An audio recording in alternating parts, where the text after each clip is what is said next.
Video games and music go together better than your mother and infidelity. Think about it. Decide which invokes a greater feeling of nostalgia.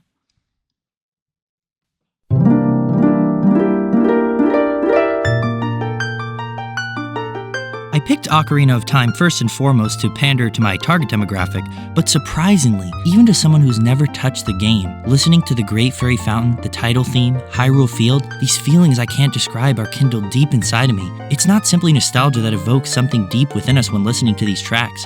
It's something more. Damn it. So finicky. Alright, I'm done with the old stuff for now. Back to the modern day. Outside the realm of video games, regular people music is a medium used to emanate the story or feelings of an artist out into the world. I mean, I'm a fan. I listen to all kinds of music. I just keep all the video game stuff in a separate playlist so people don't think I'm insane. Video game music flips the script. Instead of portraying the emotions of the artist, video game music matches the emotions of the listener. Video games make you feel things. A quaint sense of exploration, the tension of a rapidly ensuing battle, Tetris.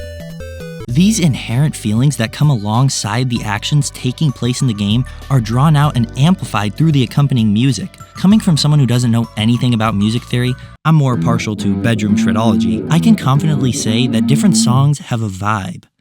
I am so damn insightful. There's some intrinsic quality sewn into the very being of a song, so much that you can usually deduce what it accompanies within a game. This track just really makes you feel like you have to pay a mortgage. But for real, if I play this, you can tell shit is going down.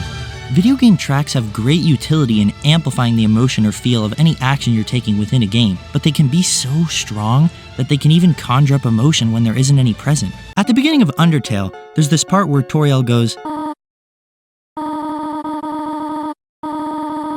at first you're like, okay, Marshmallow, I'm pretty sure I'm capable of walking across a hallway.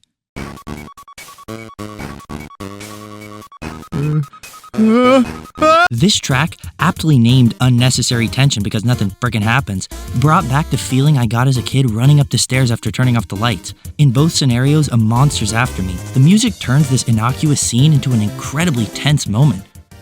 Because you're watching this video, I'd give it a 50% chance you've played or at least heard of the game Dungeons & Dragons. When creating a character in the game, you can select one of many different classes, one of those being the Bard.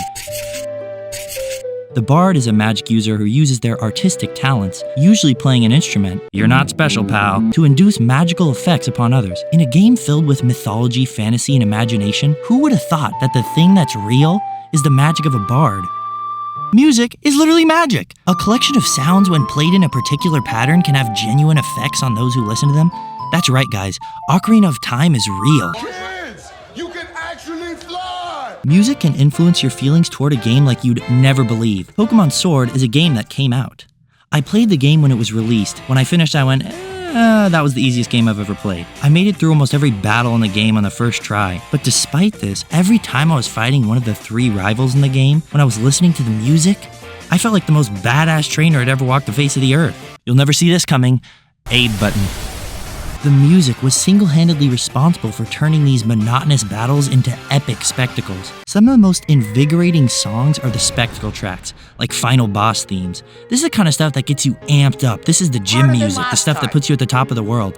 Take a look at any memorable final boss, and it's more than likely accompanied with a track that literally infuses determination into your soul. But this isn't where video game music's utility ends. Not every moment in a game, and not every game, is trying to make your heart beat out of your chest with excitement. Sometimes it needs to be a little bit more relaxed. Minecraft, Animal Crossing, Breath of the Wild. A core theme in these games, and a lot of others, is walking around outside. Damn it.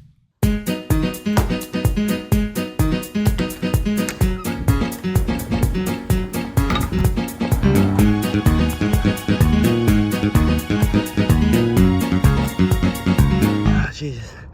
Never back down. Never give up. Just like the simulations. To amplify the feelings you get exploring nature, we get calming, retrospective, intriguing music. Sometimes describing music just makes me feel like I'm pulling adjectives out of my ass. Here's a fancy adjective for you. Minecraft soundtrack is melancholic. After sitting there screwing with blocks for a few hours, then suddenly listening to this come on, a wave of something washes over you. It's so strange. I'm not even sure if the music has created this feeling or if I'm just being reminded of a simpler time. Probably both. Either way, this simple piano melody, which makes up many of the game's other tracks, is so relaxing and calming, yet sad.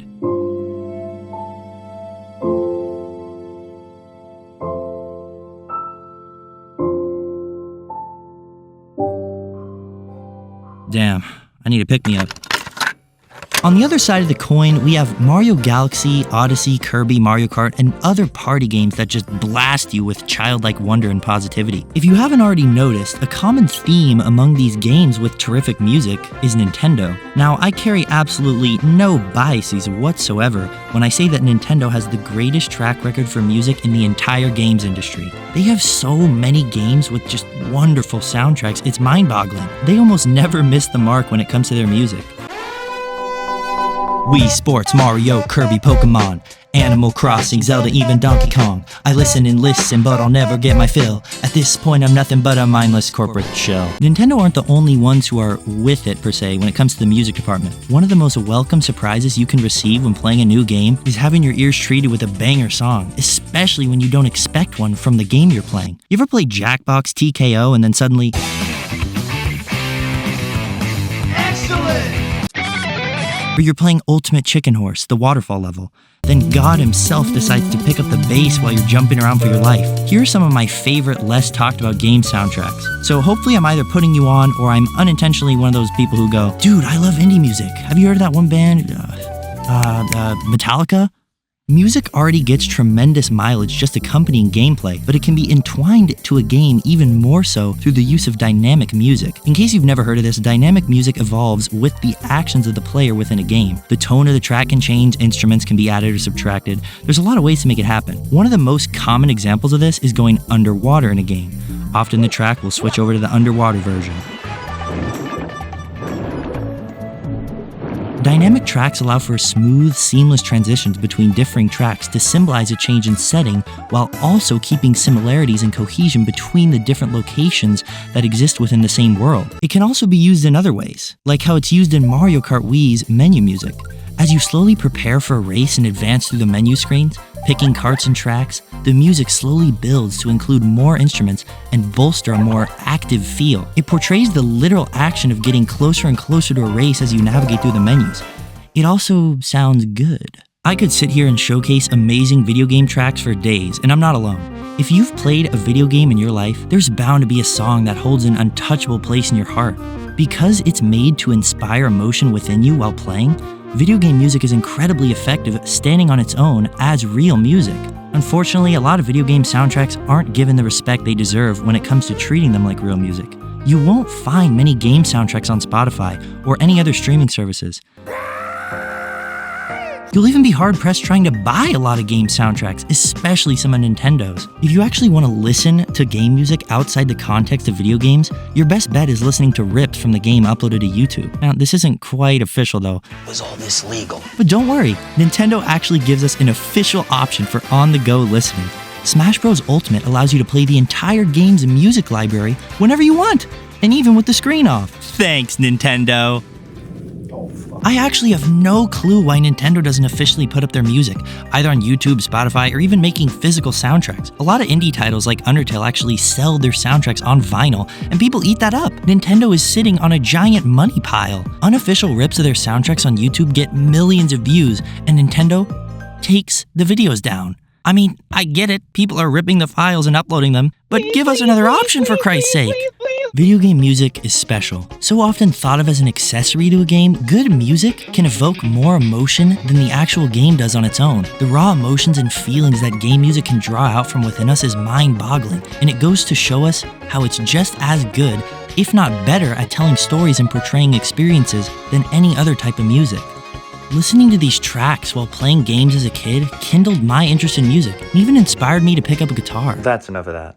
It's amazing how much time, effort, and care goes into the creation of these soundtracks and how big of a role they play in gaming. Though nostalgia is one hell of a drug and many tracks carry their punch decades after first listening to them, the appeal of game music transcends this. It's so much fun playing a modern game and getting bombarded with a killer song. It's all thanks to the composers and the people who care enough to put the effort and artistry into elevating their games. This is real music.